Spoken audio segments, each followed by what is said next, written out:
Isa itu adalah pribadi yang sama atau berbeda. Dan sepertinya supaya tidak menimbulkan kegaduhan, konten ini akan saya hold dan tidak ditayangkan.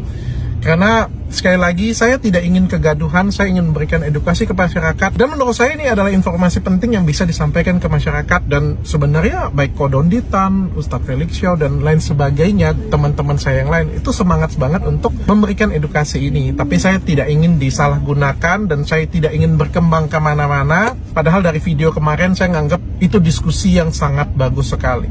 Assalamualaikum warahmatullahi wabarakatuh. Berjumpa lagi dengan Jadid HMC ya, channel yang mengedukasi dan menghibur.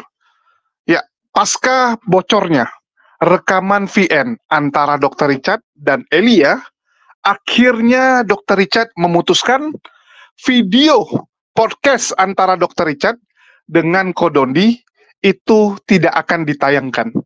Dan ini sangat disesali ya, dan sangat menyakitkan bagi kita semua, tidak bisa menyaksikan podcast yang begitu luar biasa, di mana Kodondi membongkar habis apakah Yesus sama dengan Isa, sekaligus membongkar kontradiksi yang ada di Bible. Saya tahu ya, apa isi podcast tersebut, karena saya sudah melihat jalannya diskusi antara Kodondi, Dr. Richard, serta satu orang lagi yang bernama Edwin dari pihak Polycarpus sebelah. Edwin ini siapa? Edwin ini adalah salah satu Polycarpus yang sering datang dan berdiskusi di komal-komal debat lintas agama ya. Tapi nanti saya akan bahas sendiri di konten lainnya siapa Edwin atau siapa orang yang ada di tengah-tengah antara Kodondi dengan Dr. Richard. Karena beberapa teman-teman nanya, siapa itu yang di tengah kan gitu. Itu bernama Edwin dan dia berasal dari grup Polycarpus. Terus, kok bisa ya? Kok bisa sampai seperti ini? Terus sebenarnya apa yang terjadi? Ini saya akan bahas dari sudut pandang saya, dari sudut pandang pengamat. Karena kita sudah mempelajari ini dan melihat ya, sebenarnya kira-kira apa yang terjadi. Tapi sebelumnya kita putarkan dulu VN yang bocor serta pernyataan dari Dr. Richard. Shalom Elia.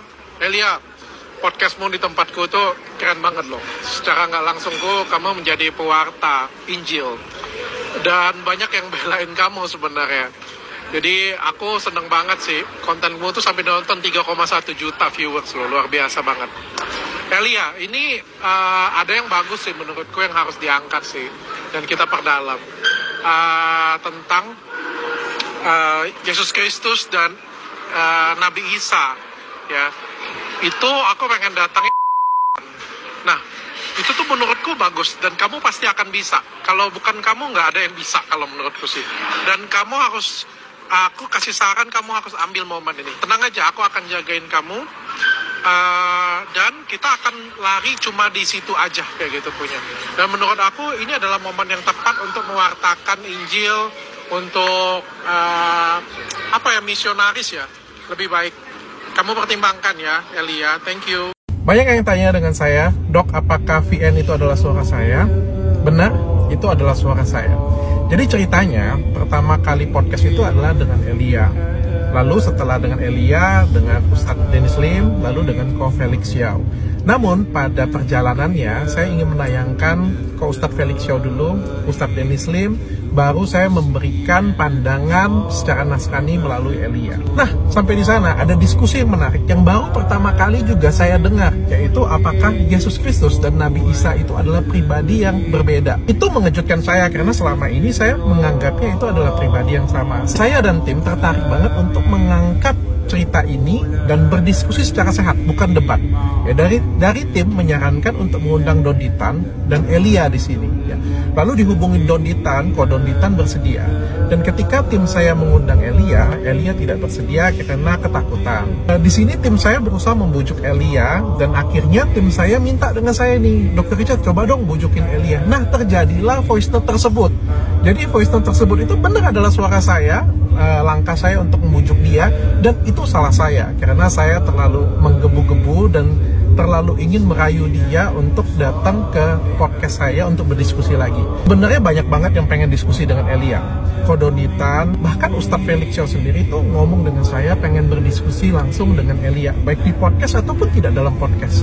Jadi itu murni kesalahan saya, ingin mengajak Elia untuk datang ke podcast saya. Namun amat sangat saya sesalkan sekali voice note ini tersebar karena saya tidak pernah mengirim voice note ini melalui handphone saya, melalui chat pribadi saya mengirimkan voice note tersebut dari handphone tim saya. Jadi saya tidak pernah chat Elia secara pribadi.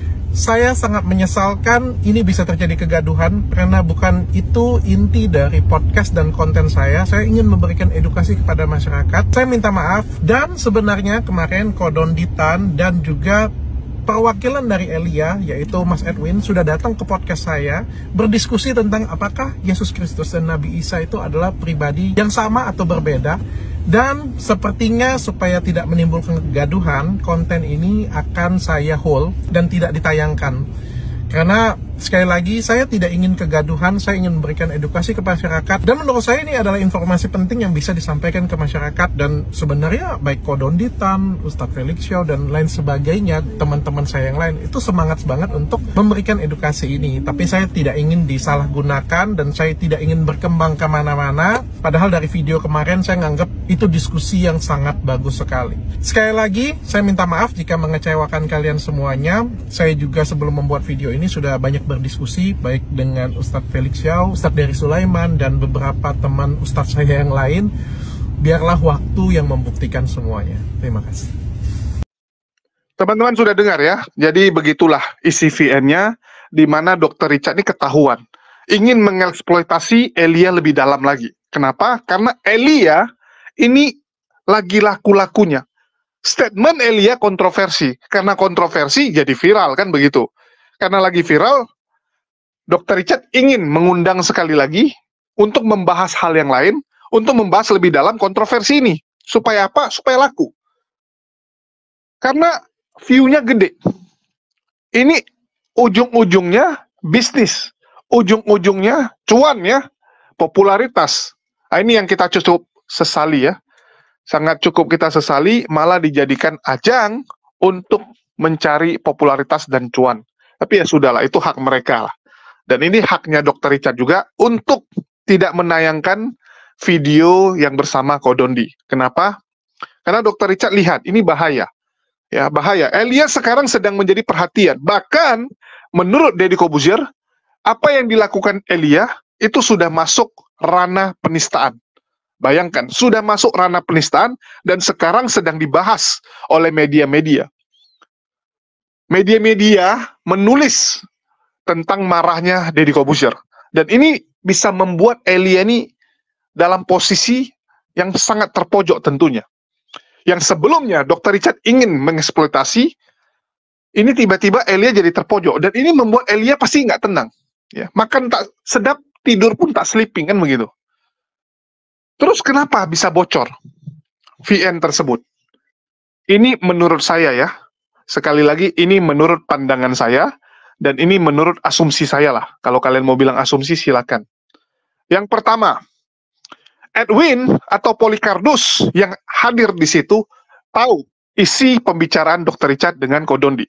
Dia tahu seberapa bahayanya video itu kalau tersebar.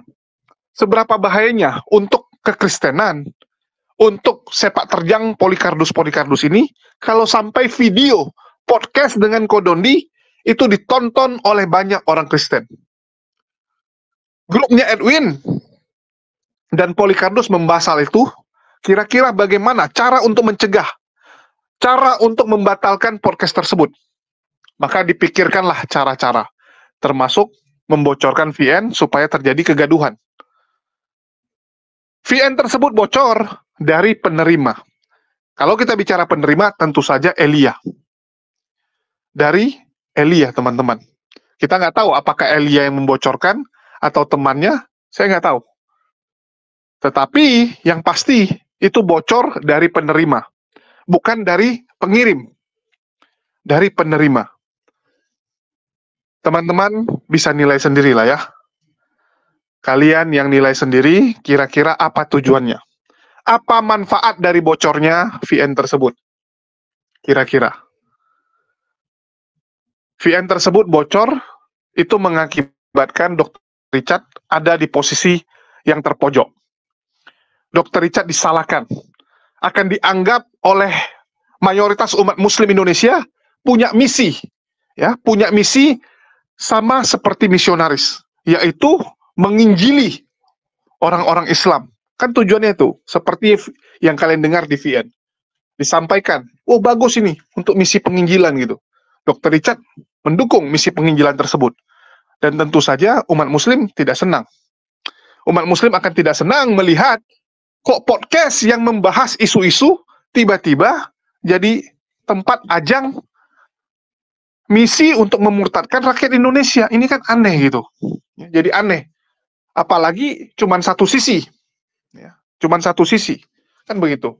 Nah, itulah kenapa diundanglah Kodondi. Diundanglah Kodondi juga oleh Dr. Richard, tetapi dia nggak nyangka VN-nya bocor.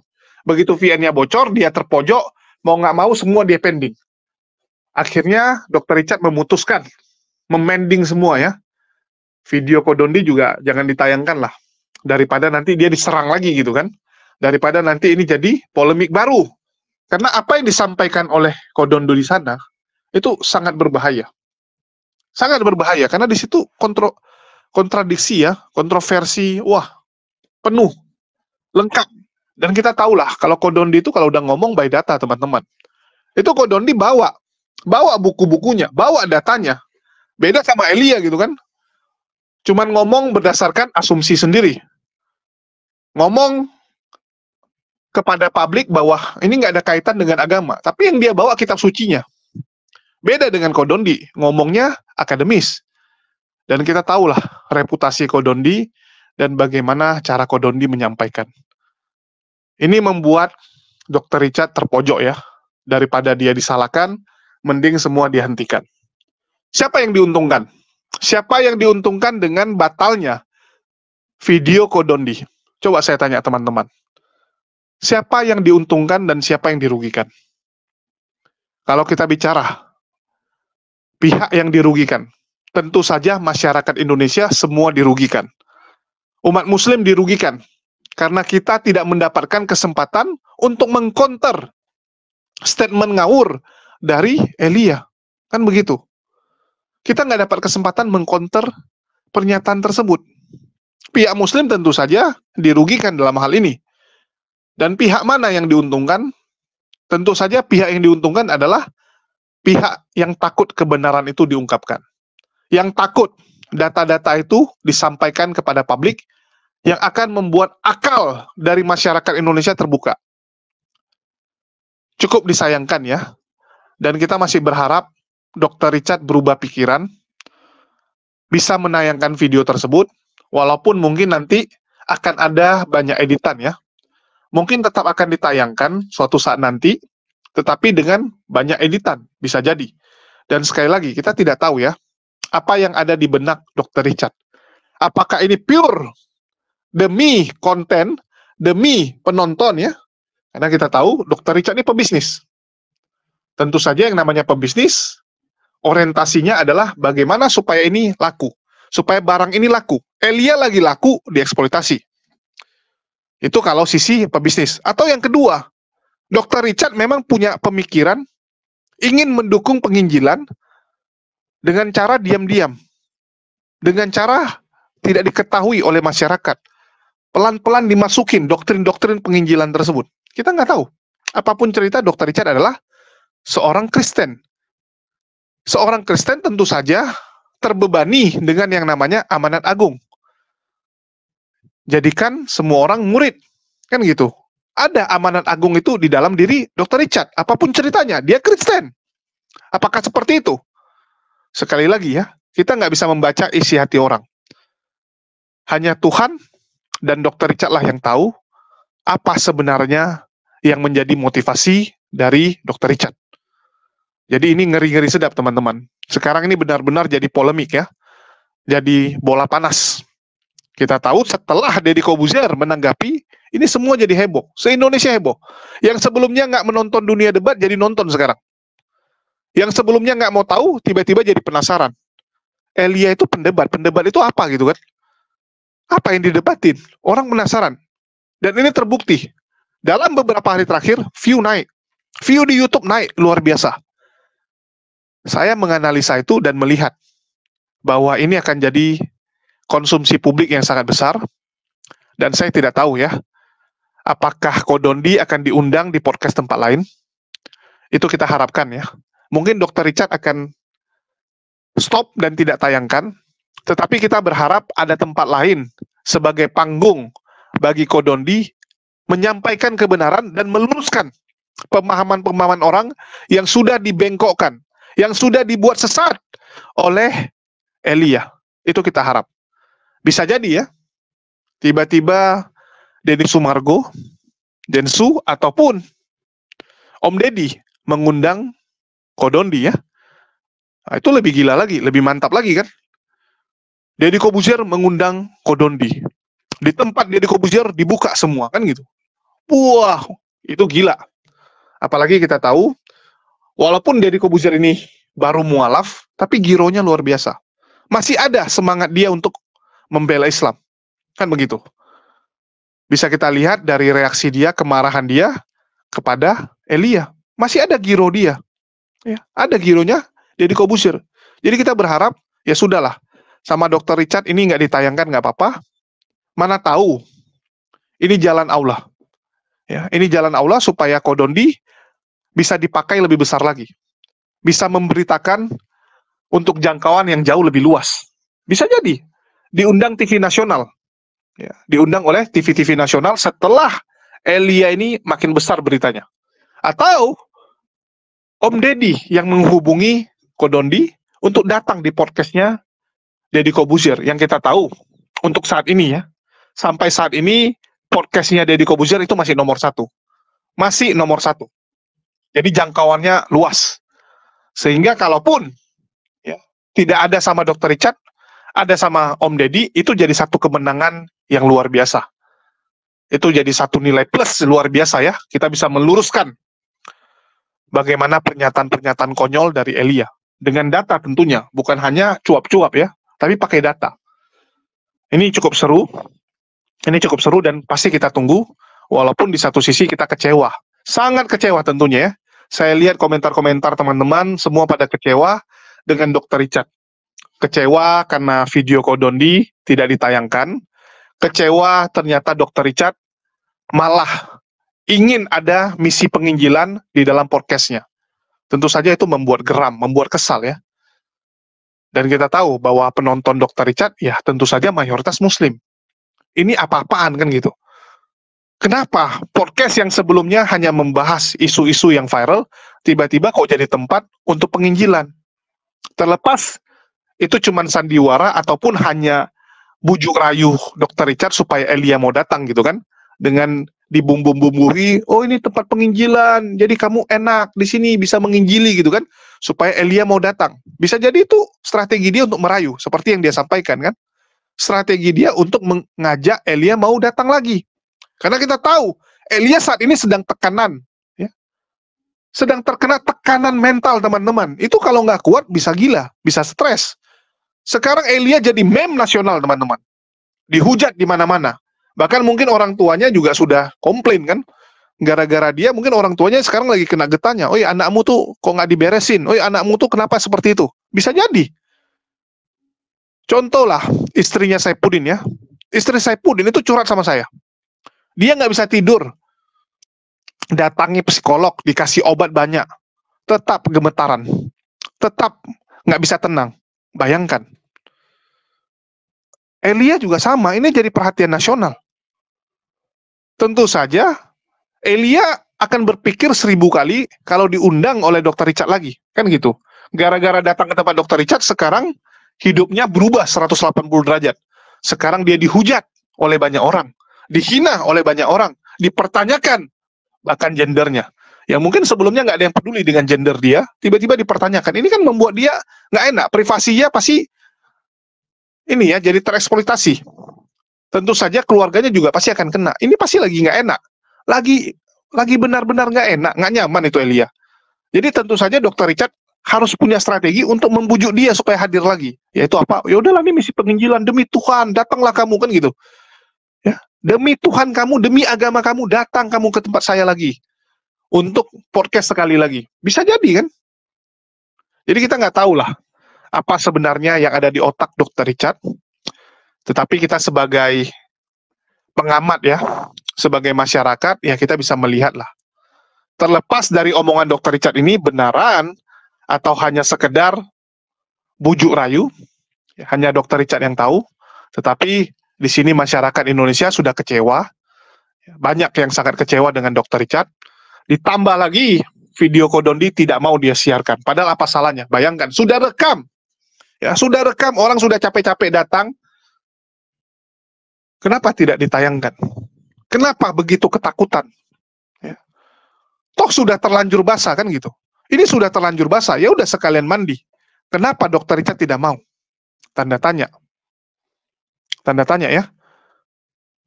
Saya nggak ngerti, si Edwin di sana peranannya apa? Karena di sana Edwin cuma jadi bumper. Kalau kalian tahu, Edwin itu cuma jadi bumper untuk menangkis serangan-serangan dari Kodondi terhadap kontradiksi yang ada di Bible. Dan terbukti Edwin babak belur ya, karena kita tahu kualitas dia. Nggak sanggup menghadapi Kodondi, karena Edwin ini, aduh udahlah. Ketemu Kores saja babak belur.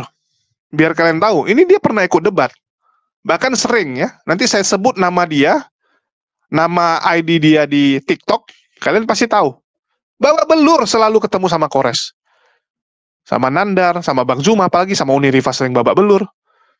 Ketemu Kodondi ya gawat lah.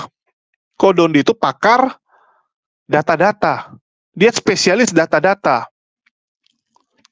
Jadi, kembali lagi, siapa yang menyebarkan dan apa tujuannya, ya kalian yang nilai sendirilah. Ya, kalian yang nilai sendiri, tetapi kita cukup sedih. Pastinya kita sedih. Kenapa itu tidak ditayangkan, padahal kita semua sedang menunggu-nunggunya. Kita menunggunya. Kalau tahu seperti itu, kita rekam full sendiri ya. Kalau tahu kita rekam sendiri full, kita tayangkan saja. Tapi ya sudahlah. Itu hak dia, tempat dia, dia mengundang acara dia. Tetapi pasti Allah punya cara yang lain. Ya, yakinlah, rencana Allah jauh lebih luar biasa. Kita bisa lihat. Sampai sekarang Allah yang menuntun langkah para mujahidin menuju kepada kemenangan yang gemilang. Terbukti. Bagaimana ya, yang sebelumnya umat muslim itu dizolimi di media, sekarang kita benar-benar sangat powerful di media, berkat adanya media-media seperti TikTok, Facebook, YouTube, ya, yang bisa diakses oleh semua orang, yang bisa dipakai oleh semua orang. Kebenaran ini nggak bisa lagi disembunyikan. Kalau dulu mereka yang menguasai media, mereka yang tentukan apa yang boleh disiarkan, apa yang tidak. Sekarang udah nggak bisa. Semua orang bisa melihat langsung kejadian di Palestina, siapa yang salah, lihat langsung. Kalau dulu kan nggak, Israel yang buat berita. Wah, kami dizolimi, kami diserang gitu kan, Hamas yang jahat. Sekarang udah nggak bisa. Dunia nggak bisa tertipu lagi. Dunia sudah lihat apa kelakuan kamu. Dan apa yang sedang dilakukan oleh Hamas. Orang bisa lihat. Begitu juga sekarang di Indonesia. Yang sebelumnya media-media dipegang oleh konglomerat-konglomerat, oleh para polikardus, para Islamophobia, sekarang udah nggak bisa. Kita juga bisa siarkan YouTube, kita bisa siarkan TikTok, walaupun masih ada kecurangan-kecurangan kecil yang dilakukan oleh mereka ya. Kita tahu, kalau yang Islam-Islam kadang-kadang bisa kena take down, bisa dihapus oleh YouTube, oleh TikTok ya. Tetapi yang mereka dengan gampangnya dibiarkan. Tapi ya sudahlah, minimal sudah lebih baik. Minimal kita sudah bisa memberitahukan kenyataan dan terbukti. Dengan terbukanya informasi sekarang, makin banyak orang-orang yang memutuskan mualaf. Makin banyak orang-orang di luar sana yang belajar tentang Islam. Makin dihujat Islam, makin dijelekkan Islam, makin penasaran orang untuk belajar tentunya. Kita alhamdulillah. Untuk hal ini benar-benar luar biasa sekali. Dan ini bukan karena kita, sekali lagi ya. Jangan ada yang pernah merasa, wah channel saya besar, karena saya pintar. Enggak. Semua karena Allah. Karena Allah yang memberikan kita kesempatan untuk bisa menyiarkan ini. Begitu juga dengan channel saya ini. Allah yang berikan kesempatan. Saya udah sampaikan ya, 2 bulan lalu, entah kenapa saya belum dapat feeling. Tapi saya paksain, itulah nggak bisa apa-apa saya. Tetapi, bulan ini, bulan November ini, saya merasakan bahwa Allah sudah suruh gas. Begitu saya gas, lihat, plup. Tersebar semua berita-berita kebenaran, dan Polycarpus cuma bisa gigit jari. Terdiam, kebenaran ini terungkap semua. Jadi semoga, walaupun tidak dapat panggung di tempat Dr. Richard, dengan viralnya Kodondi sendiri, orang berbondong-bondong mencari Kodondi, ingin tahu apa yang disampaikan Kodondi, dan kita cukup dengan channel-channel yang lain juga bisa. Walaupun mungkin tidak sebesar Kodondi ya, di channelnya Kodondi sendiri ya, nggak sebesar Dr. Richard, sorry. Ya, walaupun nggak sebesar Dr. Richard, yang mungkin bisa 5 juta yang nonton, 3 juta. Tapi di tempat Kodondi sendiri yang nonton juga udah ratusan ribu. Ya, di channel-channel yang lain juga disiarkan. Itu bisa jutaan juga jadinya. Jadi, Allah pasti akan berikan yang terbaik. Allah pasti punya rencana yang terbaik. Kita nggak perlu takut dan nggak perlu ragu hal itu. Ya, kita jalani aja bagian kita lakukan ikhtiar kita sampaikan kebenaran, seperti yang sedang kita lakukan sekarang ini, dan yakinlah, orang-orang suatu saat akan sadar sendiri. Setelah mereka lihat kebenaran, mereka akan sadar, mana yang benar, mana yang salah. Itu aja dari saya ya, walaupun sangat kecewa, sekali lagi, kita sangat kecewa, karena Dr. Richard tidak mau menyiarkan podcast tersebut, yang jelas-jelas itu adalah kebenaran. Itu aja dari saya, makasih buat teman-teman semua, terima kasih atas dukungan kalian, terima kasih buat semuanya, di akhir kata saya ucapkan, wassalamualaikum warahmatullahi wabarakatuh, sampai jumpa di video-video kita berikutnya. Apakah sama ajaran Paulus sama Yesus? Sedangkan Yesus bilang, aku datang bukan untuk meniadakan Taurat, tapi untuk mengenapi. Nah, di Taurat boleh nggak makan babi? Di Perjanjian Lama boleh nggak makan babi? Nggak boleh. Nggak boleh, haram. Nah, sekarang umat beragama apa yang mengharamkan babi? Islam. Islam. Yesus matinya diceritain pakai apa? Dikafanin. Iya. Orang Yahudi mati dikafanin. Nah, orang Kristen mati masuk apa? Peti. Pakai baju pengantin kan? Sama itu aksesoris. Aksesoris. Malah ada yang taruh Bible di sini. Gue pernah lihat. Ada. Taunya salib doang. Ada yang salib, ada yang macam-macam. Terakhir gua ke rumah Duka Jelambar. Kristen masuk peti sebelah Bible. Wih, gue bilang keren. Siapa yang mau baca gitu di sana gitu. Nah, sekarang umat beragama apa yang mati dikafanin? Islam. Jadi yang ngikutin Yesus Islam apa Kristen? Islam dong. Gimana dong? Jadi kalau Kristen bilang Kristen artinya pengikut Yesus, yang diikutin apanya coba? Ngikutin kasihlah musuhmu nggak bisa. Ngikutin ditampar pipi kanan kasih pipi kiri, lu nggak bisa. Disunat lu nggak boleh makan babi, lu makan babi. Yesus puasa, lu nggak puasa. Yesus dikafanin, Kristen dikafanin. Gua nggak nyumpahin lu mati nih maksudnya. Enggak. Ya, tapi kan dari kisah di Bible sendiri itu malah apa? Bisa kelihatan bahwa Yesus bukan Kristen bukan ngikutin Kristus, tapi yang benar adalah Kristen menyembah Kristus sebagai Tuhan. Benar kan? Benar. Pengikutnya Kristen pengikut siapa? Pengikut Paulus.